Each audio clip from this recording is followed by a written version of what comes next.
With Bleach, Rebirth of Souls releasing character trailers every week, we knew we were going to get a new trailer today, and nobody was shocked when they revealed that it was Chad, also known as Sado. In fact, I'm pretty sure I predicted it. And although we didn't get a double trailer week like I was hoping for, because if you didn't know, I was hoping we would get Renji and Chad in one week, it's still cool to see Chad getting some spotlight. And not only do we get a new trailer for Chad, who had great gameplay, but we also got a new vjump scan for Bleach Rebirth of Souls. And I'm going to cover both those things in this video. I'm your boy Kaiz, and like, subscribe, seriously hit that subscribe button down below, and let's get into it.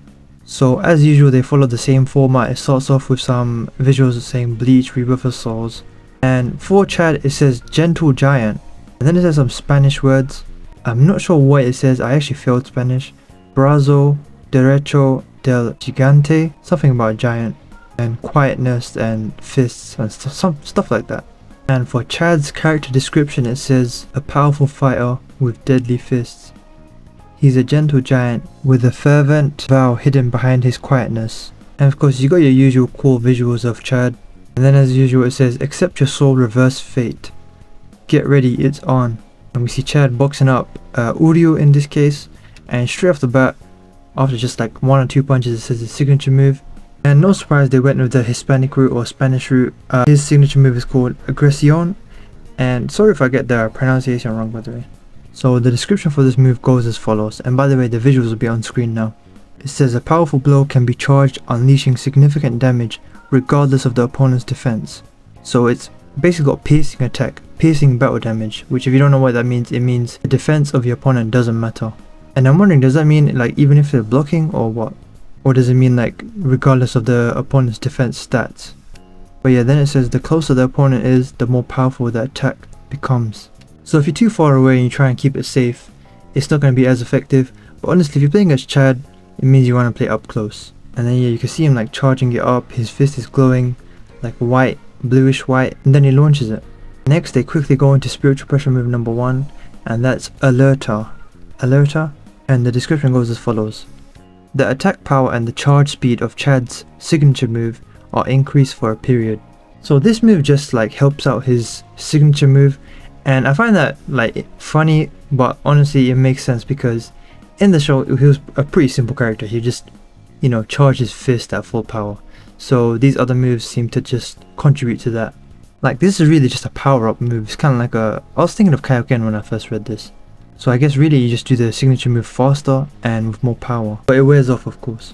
And the visuals were pretty simple. It's just Chad doing that faster really, and just punching up Uryu really. Then very swiftly it goes on to spiritual pressure move number 2, and this one I'm gonna absolutely butcher the pronunciation.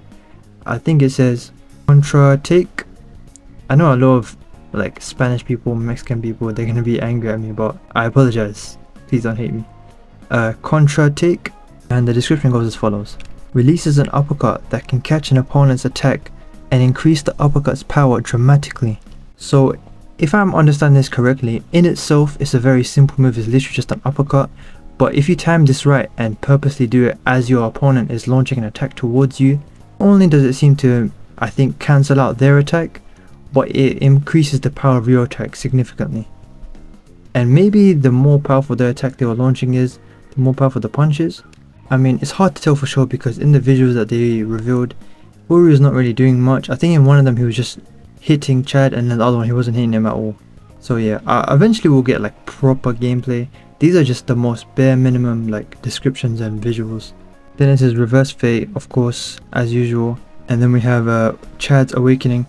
I want to say he looks so like, no weird shit, but he looks fly as hell in these visuals. Like his hair, he looks like a main character right here. It's too bad he very much became irrelevant. But anyways, awakening. Overturn the tide of battle. And then in the black and white visual you can see Chad's description for his awakening. Chad's left arm becomes, and I'm gonna absolutely butcher this pronunciation, Brazo Izquierdo Diablo. I know the Diablo part. And it says, and can now fight with both arms, increasing his battle capabilities. And if I remember this correctly, because I did rewatch Bleach, I haven't read the manga yet. I just started the manga very recently. Like I've read bits of the manga, but very recently I started from volume 1, and I've watched the anime twice over. So, but do correct me if I'm wrong. Does he use this awakening in the anime like when they first touch down in Hueco Mundo, I might be wrong about that, but I think so. Somewhere in the Aranka arc, right? And yeah, this just emphasizes how, and I don't mean this in a bad way, but it emphasizes how simple Chad's character is in this game. Because I mean, one of his spiritual pressure moves just, you know, it amplifies his signature move, and now his awakening is just him doubling his capabilities. So like he can just do double the output. I don't know if it affects speed or power, but he can do everything twice over, I guess. And of course we have the cool like little montage thing that we seem to be following the pattern of, where it says overturn the tide of battle, accept your soul, and of course the cheesy thumbs up that Chad is notorious for, which Ichigo's sister mocked him for. And then with the zoom in of his face, which by the way looks like very sharp, the visuals look very clean as usual, we have the writing. Yasutora Sado, aka Chad, possible to change the situation with a single blow. Earnest yet powerful signature move action. So he's just a very simple close range powerhouse type guy. Very simple to use. And if you're into that, then he's for you. And of course if you like his character, of course. Because I feel like a lot of people know this, you're gonna pick a character that you like. Like, let's be real. As long as they play well enough, you're gonna pick a character that you like, specifically from the show / manga. Now that was about it for Chad's character trailer. Very simple. I was really hoping that we'll get another double or triple trailer week, like how we got that Rukia, Byakuya and Uryu week. But it wasn't meant to be. But I feel like once we get past these initial characters from the trailers we've seen already, like everyone we've had so far, plus Renji now is left, and I think Orihime, and I can't remember if Kisuke was revealed. I'm pretty sure he was like a little bit. After those guys, I feel like we're going to get some big reveals. I feel like they're going to really amp things up. Maybe another triple week to start that next wave of characters off, and get later into the Soul Society arc characters, like the captains, the villains, all those guys. Definitely the villains, because we haven't really had any villains yet.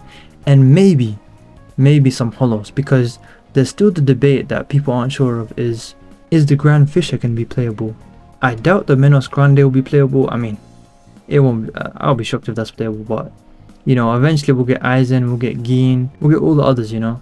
I feel like that'll be much later on. I don't know if they'll be in the next wave of characters. I feel like after these initial characters are covered, we'll get another big trailer like the first reveal trailer was, where it will like, you know, give a little spotlight to each of the characters and some story mode stuff, and then we'll get another like triple week. And maybe another gameplay overview, who knows. We'll get a bunch of those, I'm pretty sure. That's how these things go. Now, is it safe to say that next week we'll get Renji? If they keep up these single trailer weeks, then it's probably going to be Renji, Orihime, and then Kisuke. And then we'll get the next wave. I feel like that's how it's going to go. And maybe in the next wave we'll get the release date trailer. I feel like it's going to be 2025 though. There's no rush. I mean, they've already got so many games coming out. They've got Sparking Zero coming out in October. They've got Hunter x Hunter Net Impact coming out this year. I don't know when the exact release date is, but probably like November, December. And I'm pretty sure Bandai has a SAO game coming out, if you include that. I mean, that's not as big, but still, they don't want to clash with 3 of their big anime IPs. So we'll see what their plan is. I'm pretty sure this game will come out 2025 though. But that's about it regarding the actual character trailer and what I think about future trailers. But let's go into the vjump scan. So there's 2 pages to this vjump scan. On one side you can see Ichigo, Uryu, Old Man Zangetsu, and on the other side you can see Byakuya and Rukia. Now very weirdly, I could only find the translation for the Ichigo and Uryu page, so I'll just go through that. So at the top it says awaken with your Shikari or Bankai and turn the tides of battle in this fighting action title. Experience Bleach with this stylish action. And then it goes on to say, and this is the important part, new playable characters continue to be revealed. New characters that the player can freely control join the roster. In this issue we see Ichigo, Rukia, Uryu and Byakuya join the fight. Now at the top line where it says new playable characters continue to be revealed, is that just talking about the characters that we're currently getting, or does it mean there's another wave coming? Maybe it just means these guys, which is, you know, they're obviously slow playing it, but it is what it is. Then obviously it goes on to talk about Ichigo, the protagonist. He's a character that's very straightforward and whatnot. Basically he's the vanilla character, he's like the starter character. Then it goes on to talk about Ichigo, the proud last Quincy. And I think like counters are his thing, so that's why it says, well then let's start the counter attack. If you remember the trailer we went over for him, I did a video on that. I'm pretty sure counters were a big thing with him. And a little description I wrote is, using a wide range of projectiles he can easily take on enemies from a distance. Make sure to maintain the ideal range and keep out your opponents with pressure. Pressure and counters is his thing, I guess. The other page wasn't translated weirdly, but it looks probably better in my opinion. Then again, I have it in better color. but you can see Byakuya takes up most of the page, and we can see visuals of him from the gameplay overview trailer, and then Rukia from her trailer, and from that little commercial that we got of her. If I had to guess, it probably just describes the characters a little, and of course like their characteristics in the game, so like how she's quite balanced. I don't know how they describe Byakuya though. I guess he's a really all-out attack type character, especially with his like reverse gauge and his awakening, and his reawakening, which they didn't cover in his trailer, which was really weird. But even though we kind of saw it in action with his something Hakutaiken, I forgot the full name. Oh, I think it was Shuke Hakutaiken, or yeah, something like that. For some reason they didn't cover that in his character trailer, as well as the other characters too, except for Uryu. So I found that really weird. And I also find it weird that they haven't really gone over the whole reverse gauge activation thing when it's full, because in his overview trailer, in the gameplay overview trailer, you can see it being used as some kind of power up, where he has the Shikai powered up. But yeah, I guess we'll see more in the future. That's about it for that vjump scan, and that's about it for this video too. And with all of that and of what we've seen from these, trailers and vjump scans, what do you think we're gonna get next? Do you agree with me that we're probably gonna get Renji, Orihime, and Kisuke next? And then we'll get another like story-ish trailer, like the first reveal trailer, which will reveal a bunch of characters very quickly, kind of like how that trailer did, like a bunch of cameos and like name drops, maybe with the captains this time. I think we'll get a bunch of the early captains and lieutenants. Like, I feel like when we go to the next phase, the first two characters we'll get would be probably Ikaku and Yumichika, and then probably like the Shiba brother and sister. I forgot their full names, like Kukaku and someone else. I think it was Kukaku and Ganji, the Shiba family. I feel like we'll get them, but those two are more like questionable to be added in this game. It depends how deep this roster is gonna be. But yeah, let me know what you think and comment down below. And also, I am trying to hit 1000 subs, and you can help me with that for free by hitting that subscribe button down below and joining me on my YouTube journey. But with that said, check out my videos on screen now. I do videos on Sparking Zero and Bleach Rebirth of Souls, and I just dropped a Dragon Ball FighterZ video, which I found pretty funny, and I think you will too, so check it out. But with that said, I've been your boy Kaizen. Like and subscribe, and I'll see you in the next one. Peace.